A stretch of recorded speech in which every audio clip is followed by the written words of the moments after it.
या ट्रंक्स और गोटेन जैसे सैयन्स गोकू और वेजिटा जैसे सैयन्स की तरह कभी आगे बढ़ पाएंगे? क्या ये दोनों सिर्फ एक सिंपल सुपर हीरो ही बने रह जाएंगे? क्या ये हमारे अभी के सैयन्स की कहानी को ही खा जाएंगे? तो ड्रैगन बॉल सुपर का ये न्यू आर्क अभी शुरू हो चुका है और इस आर्क को हम सुपर हीरो आर्क के नाम से बुला रहे हैं। और इस आर्क के अभी तक तो 2 चैप्टर आए हैं जो कि कैसे हैं इस पर अभी हम बात करेंगे। और ये जो 2 छोटे चिरकुट हमें इसमें दिखाए जा रहे हैं, क्या ये आगे जाके हमारे पावरफुल सैयन्स की जगह ले सकते हैं? और आगे इस आर्क की कहानी क्या हो सकती है या क्या होने वाली है? तो ऐसी ही कुछ थ्योरीज और अपनी कहानियों को मैं यहाँ आज तुम्हें बताऊंगा। तो ड्रैगन बॉल फैंस अपनी थ्योरीज भी कमेंट में तैयार रखना। तो अब शुरुआत करते हैं इस नए आर्क के 2 चैप्टर के रिव्यू से, ताकि उन लोगों को भी ये पता चल सके कि आखिर इस नए आर्क में चल क्या रहा है। तो अगर आपने इस आर्क के दोनों चैप्टर देखे हैं तो इसमें आपको पता होगा ही कि इस आर्क में हमें सुपर हीरो मूवी की स्टोरी को हमें स्टार्टिंग से और डिटेल में इसमें दिखाया जा रहा है और ड्रैगन बॉल सुपर की टाइमलाइन से इसे सही से जोड़ा जा रहा है। और इसकी कहानी में जिन पर सबसे ज्यादा फोकस है वो है गोटेन और ट्रंक। और इसके पहले चैप्टर में हमें ये दिखाया गया है कि ये लोग सुपर हीरो क्यों बनते हैं और ये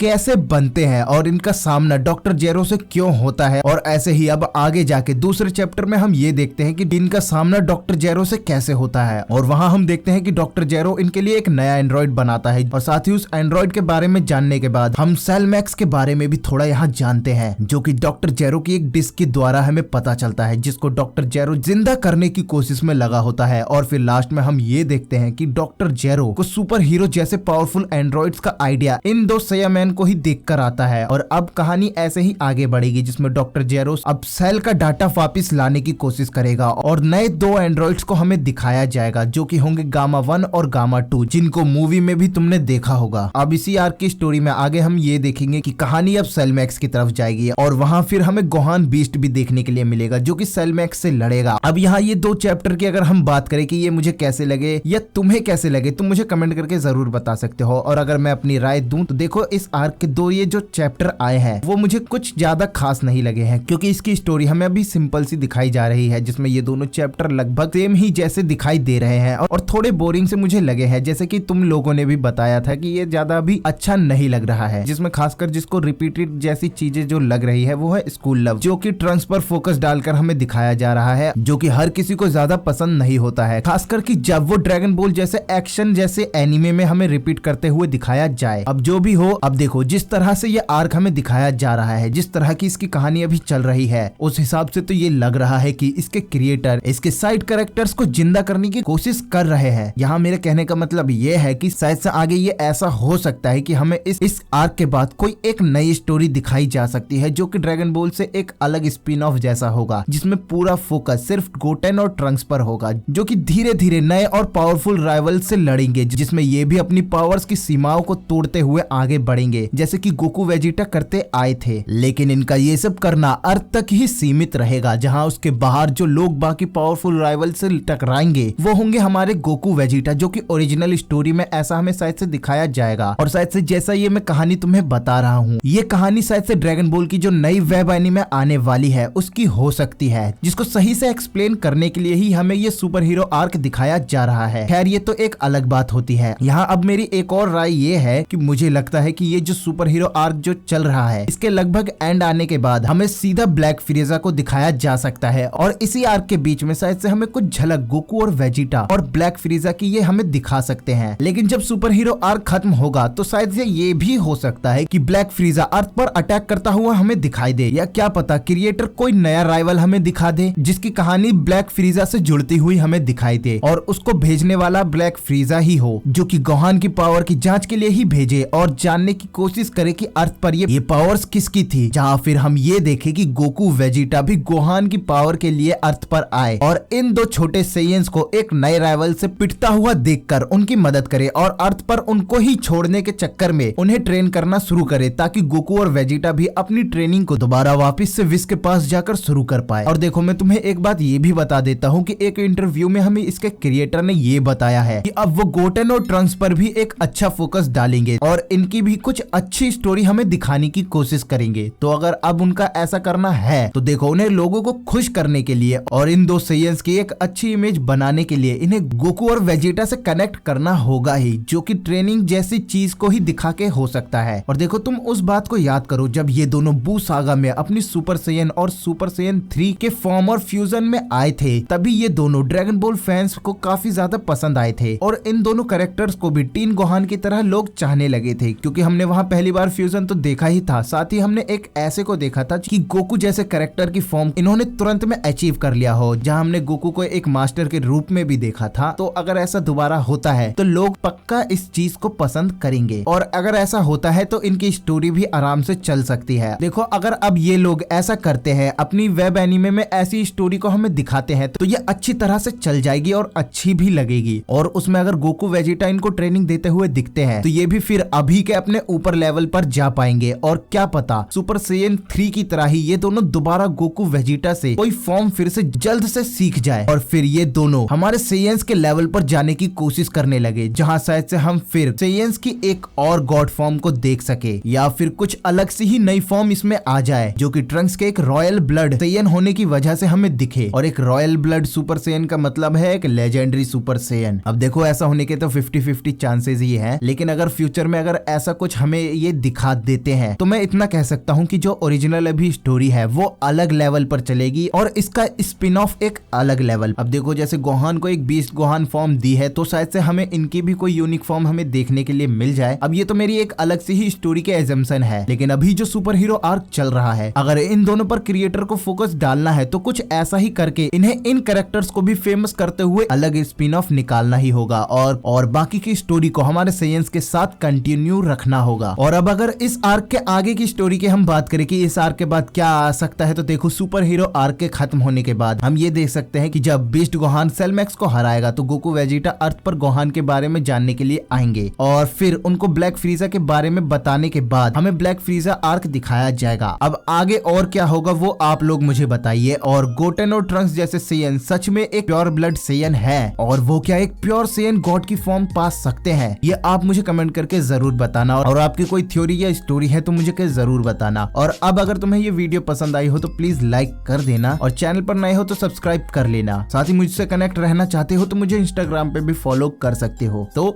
मिलते हैं अगली वीडियो में।